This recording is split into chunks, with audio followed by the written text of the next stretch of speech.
You wake up with your heart racing, your palms sweaty, your stomach churning. Your entire body seems to be begging for something to stop. But what? Most people, when they feel this, rush to classify it as anxiety, as if simply naming it would be enough to neutralize the terror pulsing from within. But this view is fundamentally wrong. Anxiety isn't just a mental state, it's a physical alarm, a high alert system going off because something in your life, in your mind, is completely out of whack. And ignoring it is like hearing a fire alarm and trying to muffle the sound with pillows. The first thing you need to understand is that your body isn't working against you. No matter how desperate it is to feel a tight chest, shortness of breath, or that constant tension that never goes away, these signals aren't defects, they're messages. It's as if your body is screaming, "You're in danger, and I won't stop warning you until you listen to me." The problem is that you often interpret this cry as an enemy and start fighting the messenger itself. You take tranquilizers, try to think positively, or compulsively distract yourself, hoping to silence your body. But this is like turning off the alarm without putting out the fire. Jordan Peterson, in his most raw and direct way, would say that the chaos you feel is not an accident. It's the inevitable consequence of living without facing head-on what needs to be faced. Panic isn't a programming glitch, it's an emergency code. And this code only appears when the mind has lost control over something essential, something that has been left adrift. It could be a destroyed relationship, a purposeless job, disorganization in the environment, or a lack of minimal discipline over one's own time. What matters here is that the body doesn't lie. It detects the breakdown long before consciousness admits it. Imagine you're in the middle of an ocean, with no land in sight. The boat is taking on water, and you pretend not to see it. Your body, this absurdly complex machine that has survived millions of years of evolution, is the first to sense the danger and begin firing signals. Your heart races to pump more blood, your breathing accelerates to increase oxygen, your digestive system slows down because it's not time to eat, it's time to fight or flee. But since you can't see the enemy clearly, all of this turns into an internal turmoil, and then panic sets in. What few have the courage to say is that these symptoms, however unbearable, are a gift. Not in the romantic sense, but in the brutal and pragmatic sense. They're a map to where the problem really lies. You may hate feeling like you're losing control, but without this discomfort, you'd never have a reason to change. And this is exactly where most people go wrong. They rush to numb the alarm, when they should be following the wire to the source of the fire. Your body isn't the villain. It's the last ally still trying to keep you from falling apart. And if you have the courage to interpret these signs as guides, not enemies, the tables will turn. This means that from now on, every time you feel that tightness in your chest or that sudden heat rising in your face, you'll stop and ask, what in my life is so out of control that my body had to shake me awake?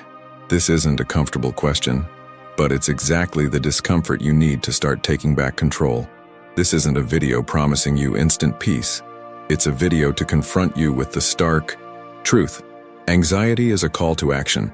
If you ignore it, it engulfs you. If you listen, it becomes the beginning of rebuilding. There's a silent trap in the way most people treat the emotional and physical pain that accompanies anxiety. They try to minimize it.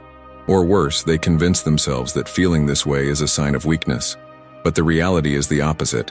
Feeling so intensely is evidence that you're in the middle of a real battle, a fight that demands respect, not condescension. Extreme anxiety isn't just increased worry. It's a storm that engulfs body and mind, a state in which even the simplest tasks seem colossal. The tightness in the chest, the mental fog, the hypervigilance, all these are the hallmarks of an internal war zone. Jordan Peterson describes this experience as being immersed in chaos, a force that threatens to dissolve all the structures that hold your life together. And he doesn't treat this chaos as trivial. He sees it as an almost mythological force, something to be faced with the seriousness of one facing a powerful enemy. When you recognize that what you're feeling is as overwhelming as an emotional earthquake, you begin to realize that you're not exaggerating. You're navigating waters few have the courage to traverse. The pain you feel isn't a footnote in your life, it's a central chapter, and ignoring it only increases the power of chaos. The traditional view of anxiety as a simple clinical disorder to be medicated or controlled is incomplete. This is because it reduces the complexity of the experience to something mechanical, as if it were merely a chemical defect in the brain. But Peterson warns, anxiety is also an existential reflex. It arises when the structures that should sustain your life are cracked. This could be clutter at home, a lack of clear goals, an overload of ill-defined responsibilities, or isolation that slowly erodes vitality. Viewing anxiety as chaos doesn't mean romanticizing suffering. It means giving it the real weight it deserves. A soldier doesn't ignore the enemy's strength. He studies it, understands it, and respects it. Likewise, validating your pain means understanding that it is proportional to the battle you're fighting. And battles like these aren't won with quick tricks or superficial distractions. This validation also requires a shift in how you see yourself. While many place themselves in the role of fragile patients in need of saving, Peterson invites you to embrace the role of warrior. This doesn't mean denying your suffering or feigning strength where there is none. It means recognizing that you are standing in the face of something immense, and that, even so, you haven't given up. There is a profound dignity in enduring and moving on. You need to allow yourself to feel the gravity of your situation. Stop judging yourself for not being able to function normally, and instead accept that, given the circumstances, being here is already an act of resistance. This isn't complacency. It's the starting point for rebuilding. If you don't respect the battle you're facing, you'll never give it the response it demands. Think of how an archer prepares before facing a distant enemy. They don't underestimate the difficulty of hitting the target. They adjust their stance, take a deep breath, and gauge the wind. Validating the pain is this initial adjustment. It's understanding that the tension in the bow exists because there's something worth hitting. It's not about seeking immediate comfort, but about positioning yourself correctly for combat. Every sleepless night, every moment your body trembles, every instant of absolute fear is proof that you're on the front lines, and the front lines are no place for those who deny the gravity of war. So before trying to escape this feeling, allow yourself to recognize it for what it is, a sign that you are at the most critical point in the battle. And from this recognition begins the real possibility of counterattacking. In a scenario where psychological chaos threatens to dissolve any sense of stability, the presence of a guide is not a luxury, but a necessity. An anxious mind, when isolated, tends to spiral, repeating the same distorted interpretations until it believes there is no way out. This is where the importance of a figure who not only understands the depth of this chaos, but has also mapped out routes of escape and reconstruction arises. Jordan Peterson presents himself as such a figure, not by promising immediate comfort, but by offering relentless clarity. Over decades of work, Peterson didn't limit himself to analyzing anxiety as a set of clinical symptoms. He studied it as part of a much broader problem, the disconnect between the individual and the structures that give meaning to existence. His approach combines clinical psychology, philosophy, and mythology, offering not just diagnoses, but maps. He doesn't aim to eliminate chaos, but to teach how to navigate it without being destroyed. His authority comes not from a distant pedestal, but from direct contact with thousands of people who have experienced similar emotional breakdowns. In his office and in his lectures, he repeated a pattern. Those who took responsibility for small daily actions began to regain control over their minds and, consequently, their bodies. This is no empty theory. It is a result observed and repeated over years. Viewers who have reached this point have likely tried various forms of emotional control and been frustrated by the lack of results. Peterson breaks this frustration by explaining that the problem isn't personal failure, but the wrong strategy. While the world sells shortcuts that avoid confronting the truth, he offers a path that requires discipline, structure, and courage. And this is precisely what gives his voice weight. He doesn't underestimate the difficulty, but neither does he underestimate the human capacity to overcome it.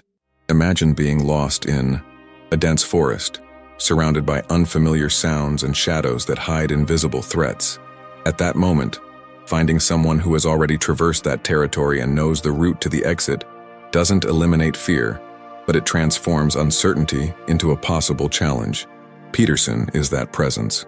He points out directions, warns of traps, indicates which steps to take first and which to avoid, and most importantly, He does so with a combination of precise logic and narrative that gives meaning to the journey. His language is clear but not simplistic. He doesn't resort to empty promises or mask the hardship of the process. On the contrary, he lays bare the real weight of responsibility and the need to face failures without excuse. For many, this sounds harsh. For those ready to change, it sounds liberating. This is the moment when the audience must decide whether they are willing to accept a guide who won't carry them, but will point the way and demand that they walk independently. It's a pact of mutual responsibility. The guide hands over the tools and the map. The viewer hands over the commitment to act. And, if this content has already made you realize that there is a possible path, subscribe and like now. This isn't just supporting the channel. It's an act of reciprocity.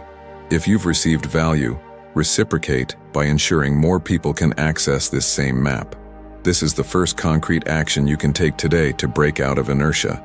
A simple, but symbolic, gesture that signals to yourself that you're ready to take control. From here on, we'll no longer just talk about understanding anxiety, but about arming yourself with the tools you need to navigate chaos and emerge stronger. It's time to learn about the arsenal that will sustain this journey. Getting to this point means you've already accepted two fundamental truths. First, that your body is not your enemy, but a messenger. Second, that the pain you feel is proportional to the battle you're facing. Now it's time to understand that none of these insights will be of real value unless accompanied by practical tools. This is where Peterson's approach becomes more demanding. He doesn't offer temporary relief, but rather tools for building a new life structure. The metaphors he uses aren't just literary devices, they're mental maps. When Peterson talks about putting your house in order, he's not just referring to a clean physical space, but to an internal organization that begins with small visible actions. Tidying up a room, establishing clear schedules, taking care of your physical posture. Each gesture is simultaneously symbolic and concrete. This is the first tool, acting on what's within your immediate control to gradually expand this zone of order. Another tool is the heroic journey narrative. By framing your life as the journey of a character who must traverse hostile territory, Peterson invites you to take on an active role. It's not the story of a victim awaiting rescue, but of a warrior facing internal and external monsters. This framing radically alters the way you interpret obstacles. A crisis at work, a family conflict, or a moment of panic cease to be signs of defeat and become inevitable chapters in a larger mission. The third tool is the conscious use of discipline as an anchor. For a panicked mind, days tend to merge into an amorphous stream of worries and uncomfortable sensations.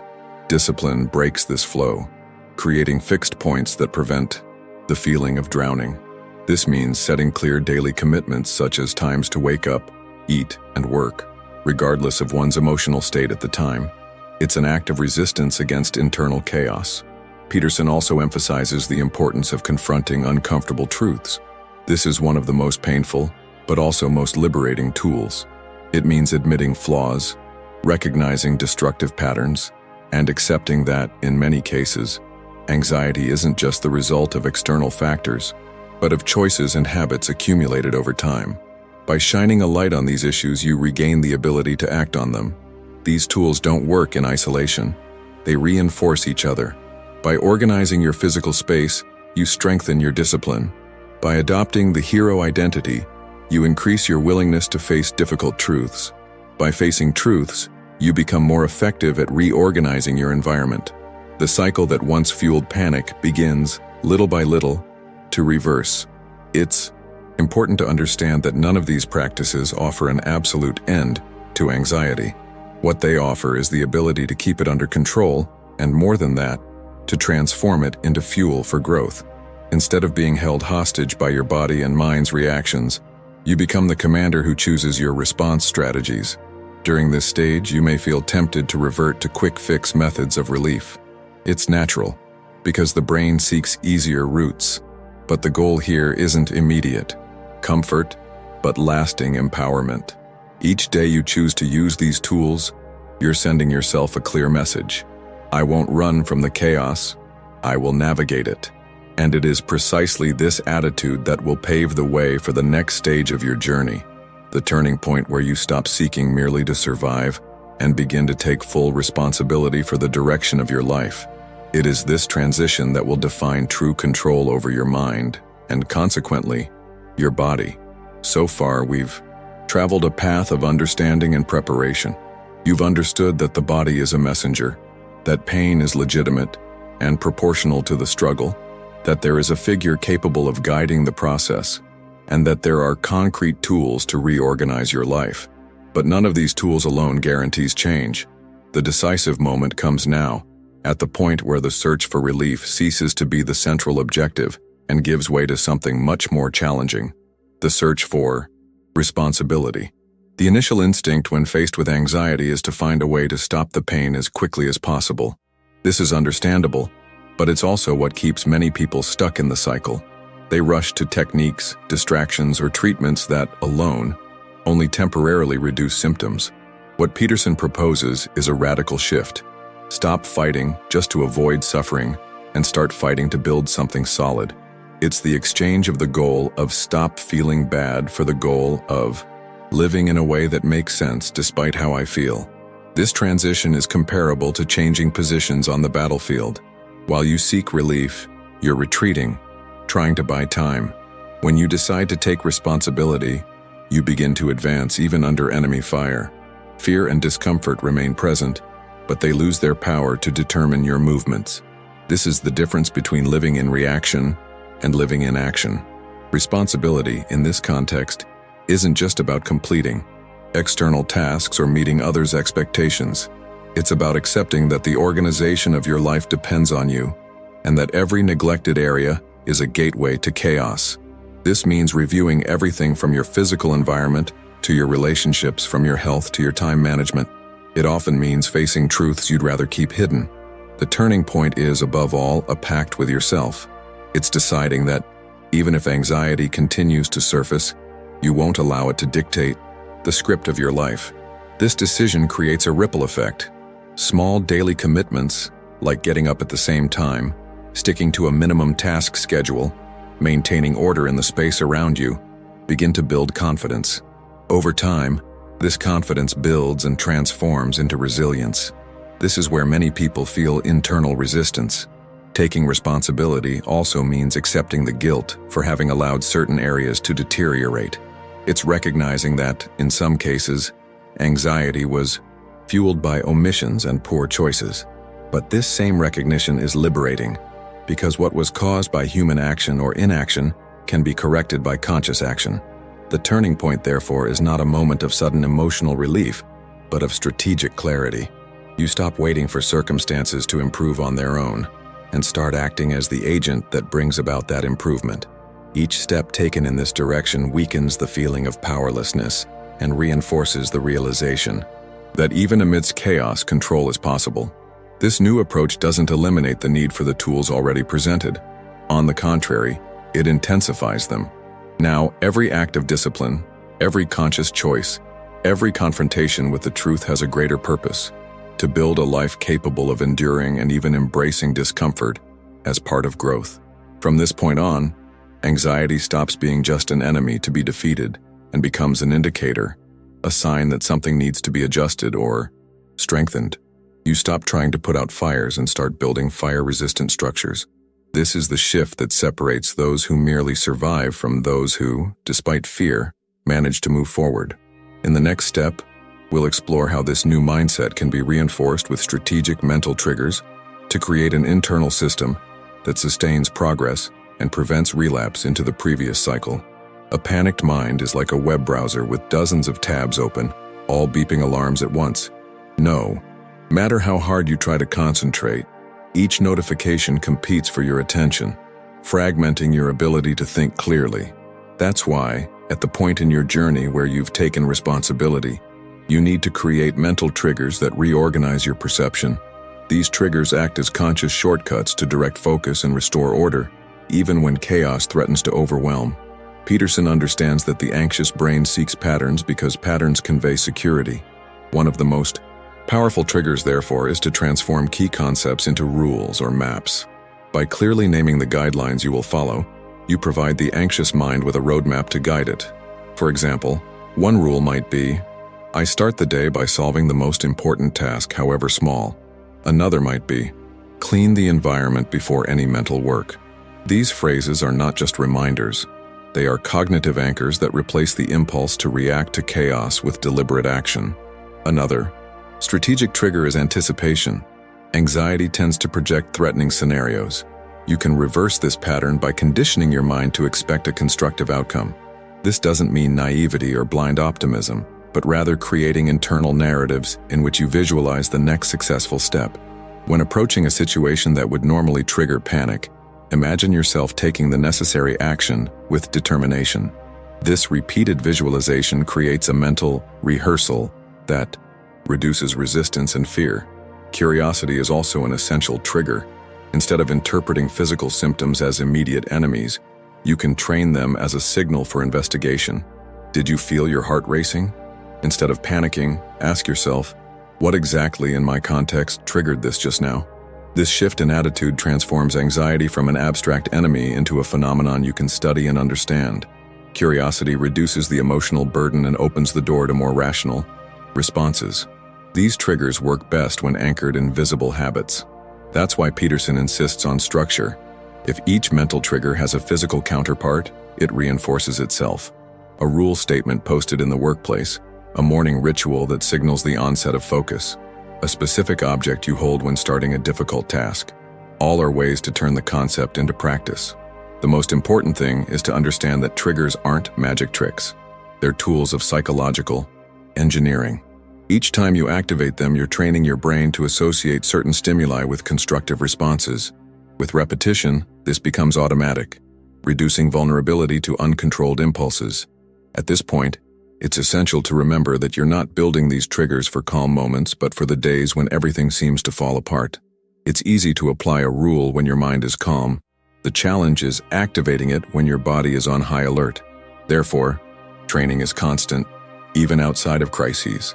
And if this content has shown you so far that there is a logical system to face chaos, subscribe and like now. This isn't just support for the creator. It's the first step towards solidifying your commitment to your own change. The act of signing up is a micro-commitment that symbolizes your decision to move forward with discipline. With mental triggers established, you begin to create an internal safety net. But for this network to strengthen and become part of your identity, you'll need to repeat and cement certain principles until they become second nature. This is what we'll explore in the next chapter, as we discuss the creation of key phrases and strategic repetitions that solidify your coping philosophy. In any profound transformation, it's not enough to simply understand the concepts intellectually. You need to incorporate them to the point where they become an automatic part of your thinking. An anxious mind, when left to its own devices, tends to fall back on the same thought patterns that fuel panic. To break this cycle, you need to create new patterns. And one of the most effective ways to do this is through key phrases and strategic repetition. Peterson understands the power of language as a mental framework. A short, direct, meaningful sentence can act as an internal command, interrupting the spiral of chaotic thoughts and refocusing. It's like a reset code. For example, "Get your house in order" isn't just a practical instruction. It's a reminder that before trying to fix the world, we must start with what's within reach. By repeating this idea in different contexts, the brain begins to use it as a filter for decisions and actions. Another example is, "Face what you fear, and it will no longer control you." This phrase isn't motivational in the superficial sense. It describes a real psychological principle. When you avoid what you fear, you reinforce the power of fear. When you confront it, you diminish its influence. By hearing and repeating this at strategic moments, the mind begins to adopt this posture almost instinctively. Strategic repetition doesn't mean reciting phrases mechanically. It's important to associate them with specific situations, so they become triggers for action. When you feel the onset of an anxiety episode, consciously activating one of these phrases can serve as an anchor point, preventing internal chaos from taking over. These phrases, when repeated over time, form what might be called the language of the tribe. It's a kind of internal vocabulary that only those who live and apply the philosophy fully understand. This creates a reinforced sense of identity. It's not just you versus anxiety. It's you as part of a group of people who follow a common code of coping. The effectiveness of these repetitions is linked to the emotion they convey. The stronger the emotional connection to the phrase, the greater the impact. This is why Peterson often uses mythological or historical imagery. They carry centuries of meaning, evoking feelings of struggle, honor, and duty.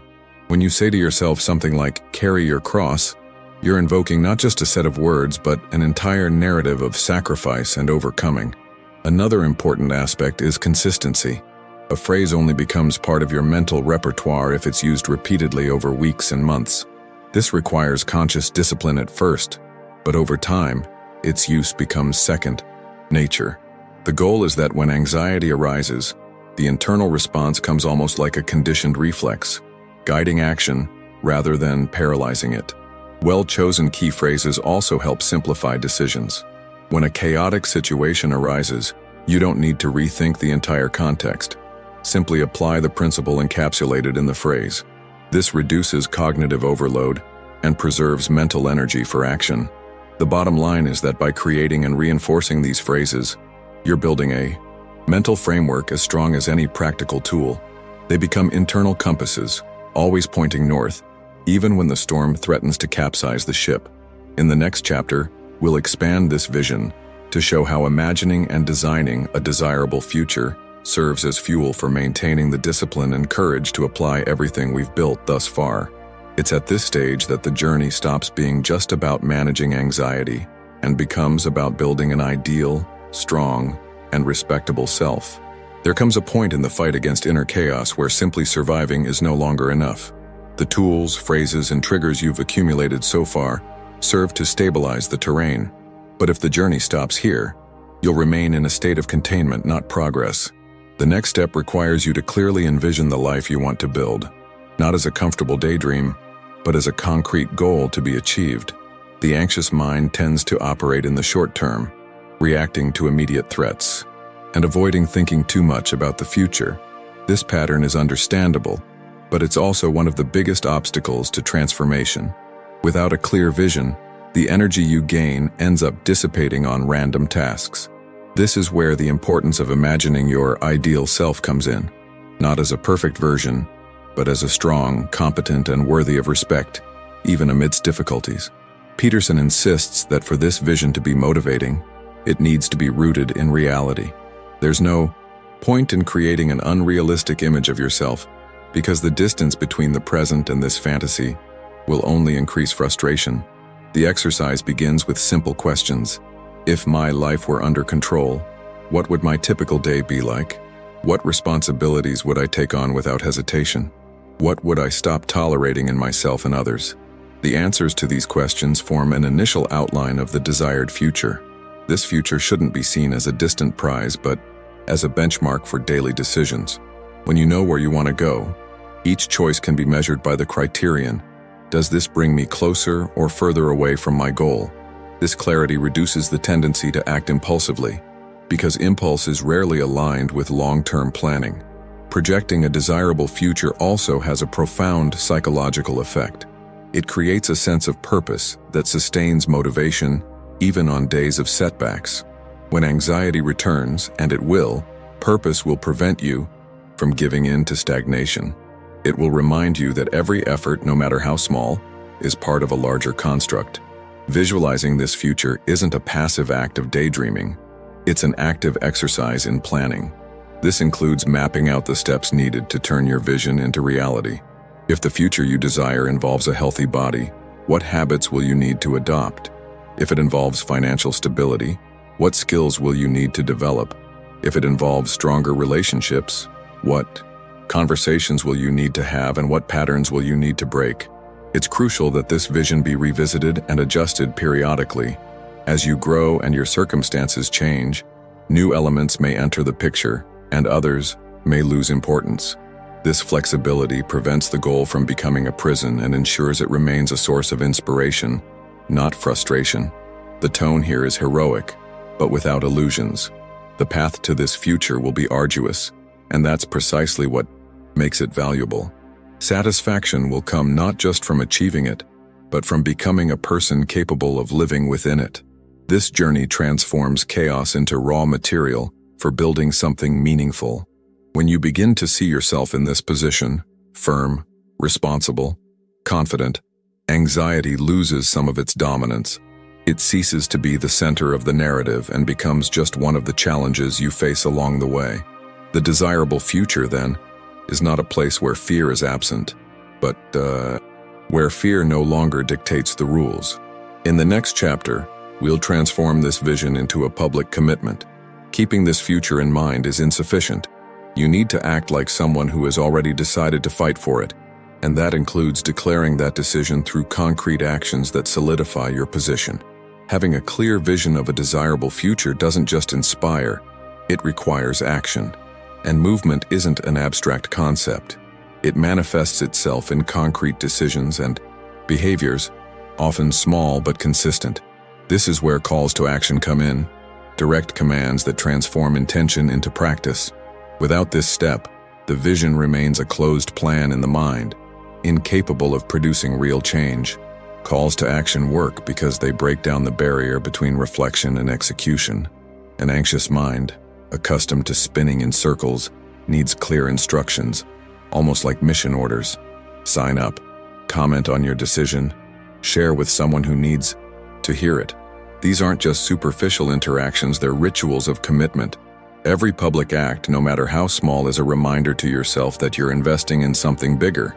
Peterson emphasizes that public commitments carry weight because they activate a sense of social responsibility. When you declare your commitment, even in front of a small group, the pressure to follow through increases.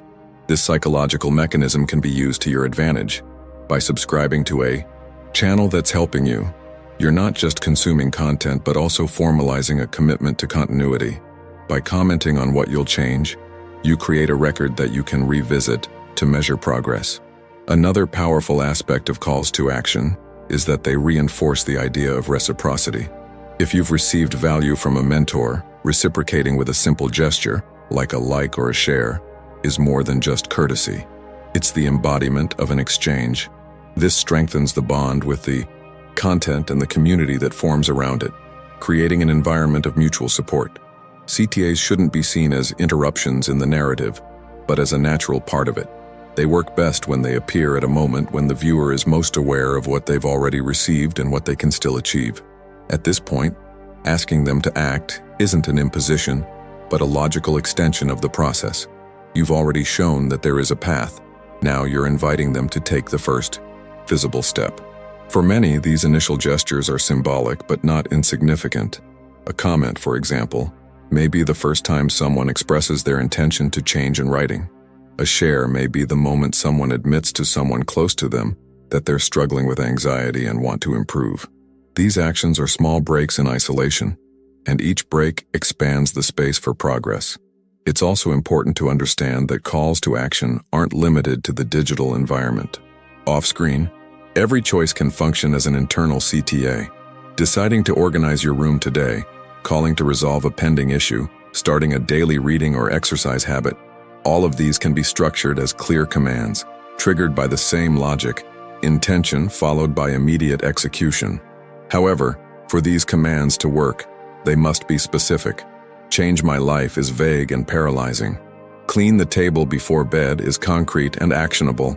The more tangible the action, the greater the chance it will be carried out, creating a cycle of small victories that accumulate. If you have found value and clarity in the path presented so far, subscribe and like now. Do this not just as support, but as a gesture of commitment to your own transformation. This is the simplest and most immediate way to declare that you're not just listening, but taking action. In the next chapter, we'll consolidate all the elements of this journey into a final persuasion strategy, which will serve as a manifesto to anchor your new identity and definitively reinforce that you are capable of facing and transforming chaos. Reaching this point means having traveled a path that began with acknowledging the chaos and progressed to building a clear vision of the future. Now, the role of persuasion is no longer to convince someone to take the first step, but to solidify the decision to keep moving forward even when the terrain becomes uneven. This is the time to transform all the ideas presented into a personal manifesto, something that serves as both an anchor and fuel. The essence of this strategy is simple, but requires depth, reinforcing that the spectator, or you in this case, is not a passive patient, but an active agent. This means accepting that chaos is not a completely external accident, but a consequence of variables that can, in part, be controlled. This perspective restores the power of action.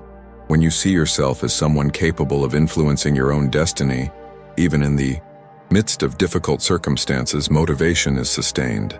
The manifesto that concludes this journey should recall the pillars built, understanding that the body is an ally, validating pain as a sign of a legitimate battle, accepting the guidance of a guide who has already mapped the territory, applying practical tools, shifting to responsibility, using mental triggers to maintain order, repeating strategic mantras, projecting a desirable future, and publicly declaring a commitment to change. Each of these elements needs to be interconnected to create a coherent and continuous narrative.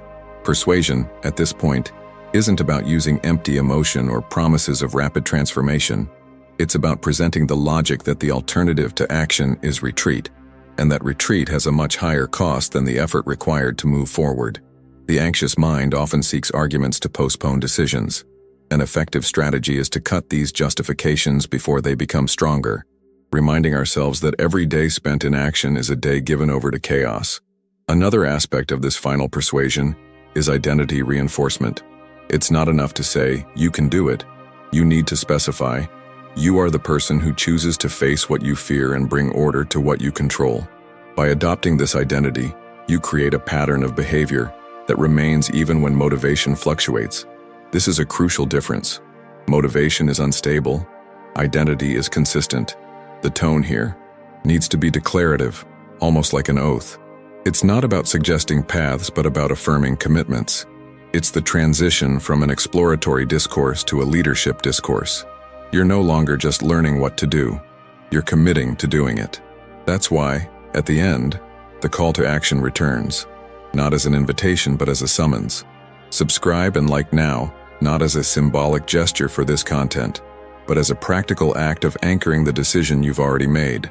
This is the first of many visible steps that transform intention into reality. Each time you act on this decision, you reinforce the positive cycle that replaces chaos with responsibility. Ultimately, general persuasion doesn't end with a full stop, but with an opening. The path you've embarked on is ongoing. There will be new challenges, new moments of doubt, and inevitably, new internal battles. But with the principles and tools you've acquired, each obstacle will be less of a reason to back down and more of a training ground to strengthen who you're becoming. This is the manifesto. The problem is chaos, the solution is responsibility, and responsibility starts now.